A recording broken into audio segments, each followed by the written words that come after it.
Hello दोस्तों, कैसे हैं आप लोग। मैं आशा करता हूँ आप लोग अच्छे होंगे और अपनी पढ़ाई अच्छे से कर रहे होंगे। तो आज के इस वीडियो में हम लोग कुज़नेट्स कर्व पढ़ेंगे। कुज़नेट कर्व जो कि लगभग ऐसा कर्व है जो कि बताता है कि इन्वायरमेंटल डिग्रेडेशन और हमारे जो इकोनॉमिक डेवलपमेंट है उसमें क्या रिलेशन होता है। जैसे अभी इसके बारे में हम लोग पढ़ेंगे, ठीक है। तो the environmental Kuznets curve suggests that economic development initially leads to a deterioration in the environment, but after a certain level of economic growth, a society begins to improve its relationship with the environment and less of and levels of environmental degradation reduces. From a very simplistic viewpoint, it can suggest that economic growth is good for the environment. इसमें इस statement में ये कह रहा है कि जैसे मान लीजिए मैं लेता हूँ समय 1900 का, ठीक है। इस समय मान लीजिए बहुत ज़्यादा इंडस्ट्रियलाइजेशन हो रहा था। तो एक समय पे इंडस्ट्रियलाइजेशन जब होगा तो इन्वायरमेंटल बहुत डिग्रेडेशन उसका बहुत ज़्यादा होगा, ठीक है।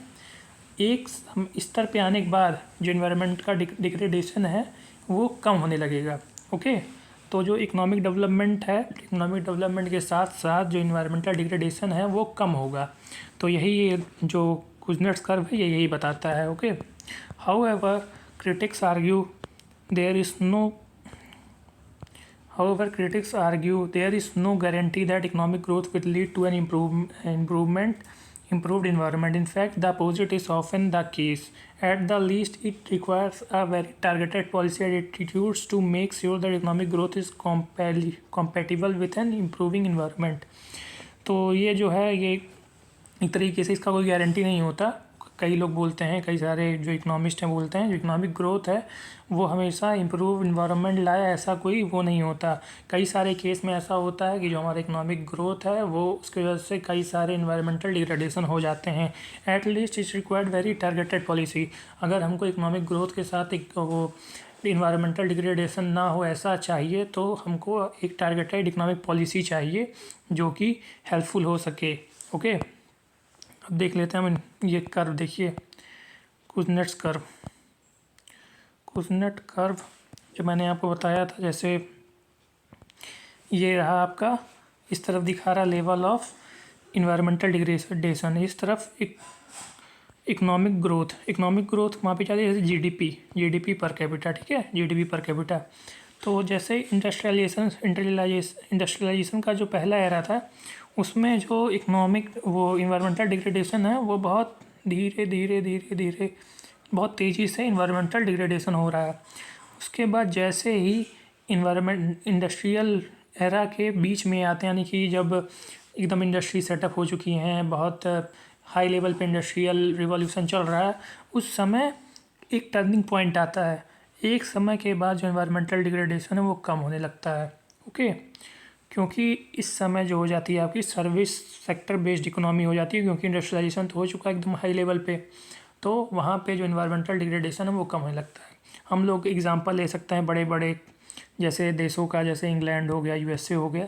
वहाँ सब इंडस्ट्रियलाइजेशन का फेज जा चुका है। वहाँ सब इंडस्ट्रियलाइजेशन, जब हमारे यहाँ इंडस्ट्रीज लगती भी नहीं थी तब भी इंडस्ट्रियलाइजेशन वहाँ चलता था। तो एक तरीके से वहाँ पे अब इस समय सर्विस सेक्टर बेस्ड इकोनॉमी है, एक कह सकते हैं हम लोग। अब हम लोग का देश डेवलपिंग है, इंडिया डेवलपिंग कंट्री है, तो यहाँ पे मेनली हम लोग को इंडस्ट्रीज़ को ज़्यादा बिल्डअप करना पड़ेगा, इंडस्ट्रीज़ को बढ़ाने में ज़्यादा वो करना पड़ेगा कि इंडस्ट्रीज़ अगर जब तक बढ़ेंगी नहीं तब तक हमारा मतलब जीडीपी बढ़ेगा नहीं और अच्छे से इकोनॉमी वर्क नहीं कर पाएगी। क्योंकि अभी भी हमारे पास संसाधन तो बहुत है पर उन्हें हम एक्सट्रैक्ट नहीं कर पाते, उनसे अच्छी वैल्यूएबल चीज़ें बना नहीं सकते, अच्छी गुड्स एंड प्रोडक्ट्स हमारे यहाँ अवेलेबल नहीं है। बहुत सारी चीज़ें हमें बाहर से इम्पोर्ट्स करनी पड़ती हैं, तो इसकी वजह से हमारा जो जीडीपी है उसमें नुकसान होता है। तो ज़्यादातर अगर हमको इकोनॉमिक ग्रोथ चाहिए तो हमें इंडस्ट्रियलाइजेशन करना पड़ेगा, रैपिड इंडस्ट्रियलाइजेशन, ओके। आगे बढ़ते हैं। तो कॉजेस ऑफ इन्वायरमेंटल कुज़नेट्स कर्व, जब इन्वायरमेंटल कुज़नेट्स कर्व आया उसके क्या कॉजेस रहे, okay. Empirical evidence of declining pollution levels with economic growth. तो जो एविडेंस है कि पॉल्यूशन लेवल कम होता है इकोनॉमिक ग्रोथ के साथ, वो एक कुज़नेट्स कर्व जो बताया था तो एक तरीके से सही हुआ। Studies found that higher economic growth in the US led to increased use of cars but at the same time due to regulation levels of pollution in particular sulphur dioxide levels declined. Kuznets curve a primer. Okay, तो ये हो गया। दूसरा, spare income with growth. With higher rate of economic growth people have more discretionary income after paying for basic necessities. Therefore, they are more amenable to paying higher prices in return for better environmental standards. तो इसमें ये कह रहा है कि लोगों की जो इकोनॉमिक ग्रोथ की वजह से लोगों का जो पैसा है वो ज़्यादातर बचने लगा, वो जितना भी यूज़ कर लें तभी उनके पास एक डिस्क्रिशनरी अमाउंट ऑफ मनी आता था। ओके, तो वो एक तरीके से हाइयर प्राइसेस देने को तैयार थे बेटर इन्वायरमेंटल स्टैंडर्ड्स के लिए, यानी कि जो चीज़ इन्वायरमेंट के लिए अच्छी हो। तो एक तरीके से जो इंडस्ट्रियलाइजेशन हुआ, इंडस्ट्रियलाइजेशन की वजह से लोगों के पास इतना पैसा आया और वस्तुएं उनके पास आई, उसको महंगे खरीदना चाहते थे पर वो वस्तुएं इन्वायरमेंटल फ्रेंडली हो इस तरीके से। तो एक तरीके से जो हमारा इंडस्ट्रियलाइजेशन है या इकोनॉमिक डेवलपमेंट है उसकी वजह से इन्वायरमेंटल डिग्रेडेशन कम होने लगा। Focus on living standards as opposed to real GDP. Traditional economic growth concentrates on the increasing level of real GDP and rates of economic growth, but there is a growing awareness that the link between the economic growth and living standards can be a weak. Focusing on living standards can become a politically popular. तो एक तरीके से जो हमारा जब economic growth हो गया तो उसके साथ साथ लोगों को ये होने लगा कि हमें क्या कहते हैं लिविंग स्टैंडर्ड्स को अपने अच्छा करना चाहिए, हमें इन्वायरमेंटल डिग्रेडेशन नहीं करना चाहिए। तो एक तरीके से पॉजिटिव इम्पैक्ट पड़ा उसका। इसके बाद क्या हुआ, इम्प्रूव टेक्नोलॉजीज इम्प्रूवड हुई। The primary driving force between long term economic growth is improved technologically and higher productivity. With regular productivity we can see higher output with less raw material used. For example, since the 1950s, the technology of car has significantly improved fuel efficiency. In the 1950s, many cars have very low miles per gallon. In recent years, car manufacturers have made strides in reducing fuel consumption and have started to develop hybrid technology. तो एक तरीके से जो हमारा rapid industrialisation हुआ, economic growth हुआ, इसकी वजह से क्या हुआ, जो हमारे यहाँ की इंडस्ट्रीज़ हुई वो अच्छे मशीन्स अच्छे प्रोडक्ट बनाने लगे। जैसे हमारे यहाँ जो बड़े बड़े देश हैं वहाँ पे अब ऐसी कारें चलती हैं जिनकी जो फ्यूल एफिशिएंसी वो बहुत ज़्यादा इंक्रीज़ कर गई है। जब एक चीज़ बहुत इकोनॉमी में 3 चीज़ें बहुत इंपॉर्टेंट होती हैं। एक होता है आपका इफेक्टिवनेस, एक होती है आपकी एफिशिएंसी, एक होता है आपका इकोनॉमिकल। अगर ये 3 चीज़ें हैं तो इकोनॉमी बहुत अच्छे से रन करेगी। तो एक तरीके से जब इकोनॉमिक ग्रोथ हुआ तो इकोनॉमिक ग्रोथ के होने से जो हमारी इंडस्ट्रीज़ जब हाई लेवल पे गई, यानी कि जब उनका ग्रोथ हुआ इंडस्ट्रीज़ का, तो वो अच्छे प्रोडक्ट्स बनाने लगे, अच्छे मशीनरीज बनने लगी, जिसकी वजह से जो हमारी इकोनॉमी में एफिशिएंसी है, इफेक्टिवनेस है, वो बढ़ गई। तो एक तरीके से इकोनॉमिक ग्रोथ का पॉजिटिव इम्पैक्ट पड़ा। ओके, 5वां आ गया solar and renewable energy.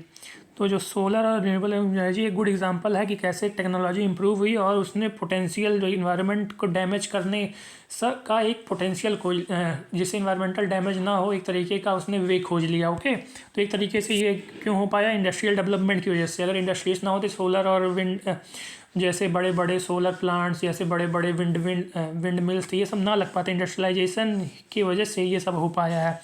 De-industrialization. Economic development leads to shifting from farming to manufacturing. This leads to greater environmental degradation. However, increased productivity and rising real economics incomes sees a third shift from industrial to service sector.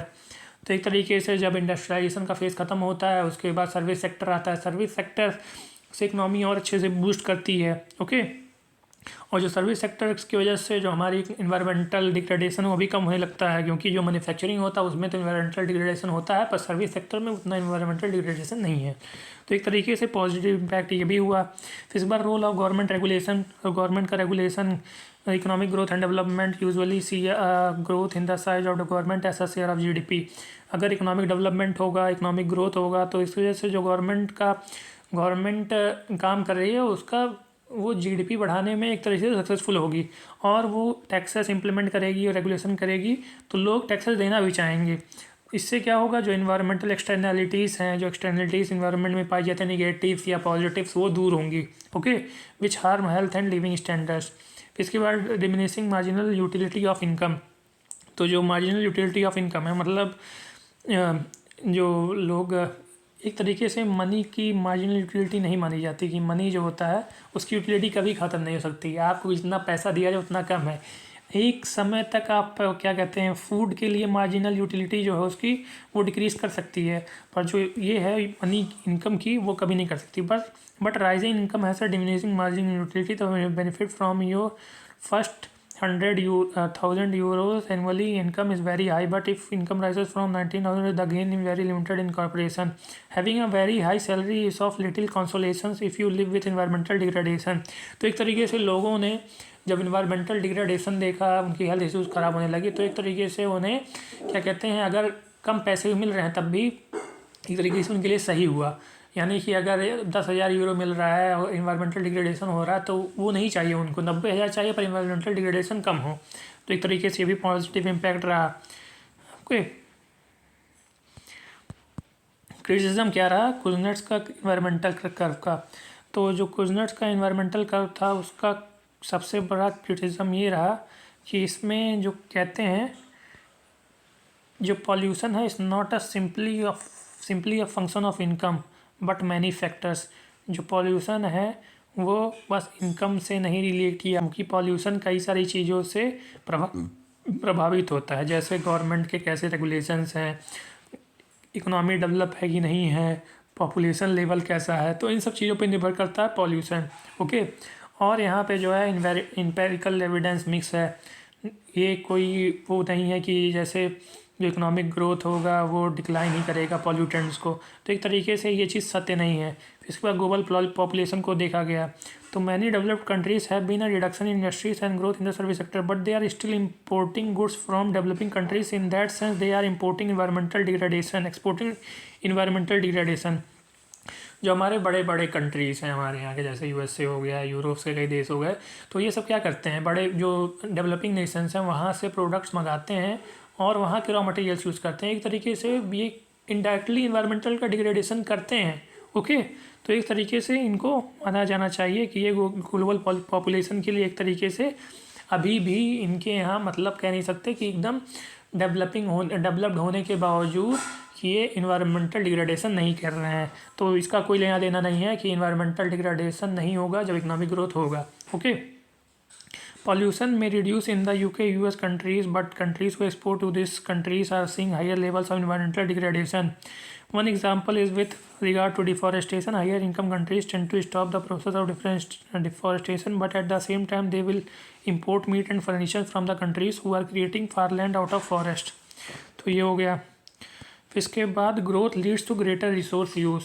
तो जो हमारा growth होता है ना, growth की वजह से जो हमारा रिसोर्सेज का यूज़ होता है वो बहुत ज़्यादा इंक्रीज़ कर जाता है, और जब रिसोर्सेज का यूज़ इंक्रीज़ हो जाएगा तो हमारा इन्वायरमेंटल डिग्रेडेशन होना ही है, क्योंकि किसी चीज़ का भी अति बहुत ज़्यादा बुरी चीज़ होती है। ओके, आखिरी चीज़ जाती है जो हमारे हाईएस्ट GDP के कंट्रीज हैं उनमें सबसे ज़्यादा कार्बन डाइऑक्साइड का इमिशन होता है। तो कंक्लूजन में क्या आता है, the link between levels of income and environmental degradation is quite weak, कि इनकम और इन्वायरमेंटल डिग्रेडेशन का कोई लेना देना ही नहीं है। ठीक है, it is possible economic growth will be comparable to an improved environment, but it requires a very deliberate set of policies and willingness to produce energy and good in most environmentally friendly way. तो अगर friends ये video अच्छी लगी हो तो video को like करें, channel को सब्सक्राइब करें और बेल आइकन दबाना ना भूलें। तो मैं ऐसे ही वीडियोस लाता रहूँगा, और मेरी एक सीरीज़ चल रही है यूपी पुलिस के लिए। अगर जो लोग यूपी पुलिस देना चाहते हैं वो वीडियो देखें। Okay, thank you.